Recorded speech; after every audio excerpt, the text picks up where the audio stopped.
Tinawag naman na victory for the Philippines ng Presidential Anti-Organized Crime Commission ang naging hatol na guilty kina Alice Guo at 3 iba pang sangkot sa illegal na Pogo Hub sa Bamban, Tarlac.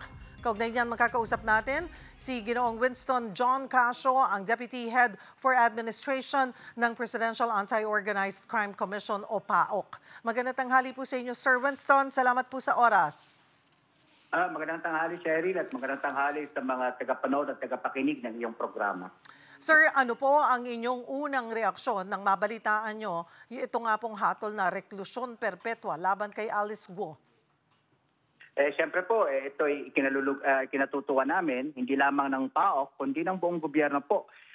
Lalo't higit na na-forfeit po natin yung buong Baofu compound.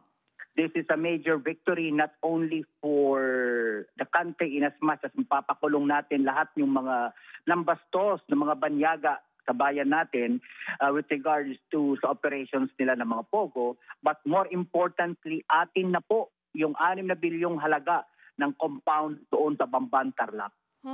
Ano po ang pinakamabigat na ebidensyang naipresenta para mahatulan siyang guilty at reklusyon perpetua po ang ihinatol?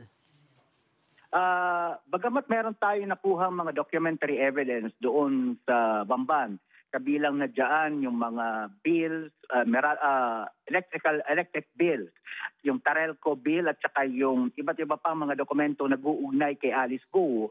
Ang isa pong pinakamabigat ay yung testimonya nung 2 dami na kinuha niya. Ito po ay yung testimonya nila Ginoong Puhante at Ginoong Alpas, na di umano sila'y binayaran ng tig-kalahating milyon mismo ni Alice Guo o ni Guo Waping para gamitin ang kanilang pangalan bilang mga incorporators.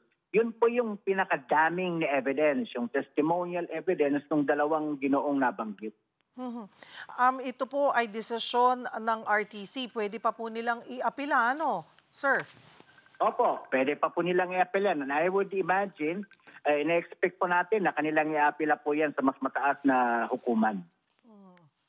At ano po ang kahalagahan ng kasong ito para po sa iba pang mga nakabinbin na kaso laban po sa human trafficking at pagsugpo ng Pogo Hub?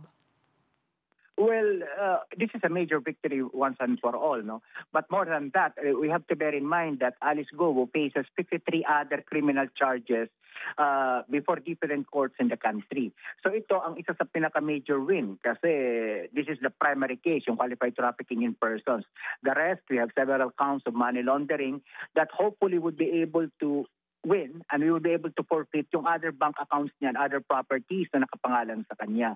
Now, marami pa po tayong mga kasong hinahawakan. In fact, tomorrow may preliminary investigation ulit kami para sa isa pang kasong isinampa namin laban doon sa isang Pogo na pasara natin dito sa Pasay. Bagamat meron na tayong batas na tuluyang nagbabawal sa mga Pogo, yung Republic Act 12312, yung Anti-Pogo Act na bagong pirma lamang ng Pangulo, wala pang isang buwan ang nakakaraan, mas mainam na nagkaroon ng conviction bago pa man itong batas ay naipasa para may pakita na yung ating criminal justice system ay hindi mangingilag na kasuhan, ipakulong, hindi lamang ang mga Pilipino, kundi yung mga banyagang binababoy ang ating mga batas dito sa bayan natin. What happens to the, yung forfeited na Baofu compound? Now, because of the forfeiture na consequence nitong conviction ni Alice Guo, 100% it will go to the National Treasury. Then the National Treasury together with the Office of Solicitor General and the Anti-Money Laundering Council would have to form a technical working committee to be able to make a proper recommendation to the Office of the President kung kanino o papaano magagamit itong mga properties na ito. Bear in mind, this is a 10-hectare compound right in the middle of Tarlac. And meron pong mga malalapit na mga kampo ng mga militar dyan. So I would imagine, pwede pong gamitin ito bilang karagdagang kampo militar ng ating bansa. Pero hanggat kung aapila po sila, ay hindi pa po natin magagalaw yan? No, that is executory already po. Okay. Executory na po yung forfeiture na yon, yung criminal forfeiture na yon. kamusta po, kanina nabanggit nyo na nga, may batas na rin tayo, illegal na ang pogo dito po sa bansa. Pero may mga nahuhuli pa rin ba kayo? Tuloy-tuloy pa rin ba? May mga areas pa ba na nabibigla kayo na talagang walang katakot-takot itong mga ito at sumisimple pa rin?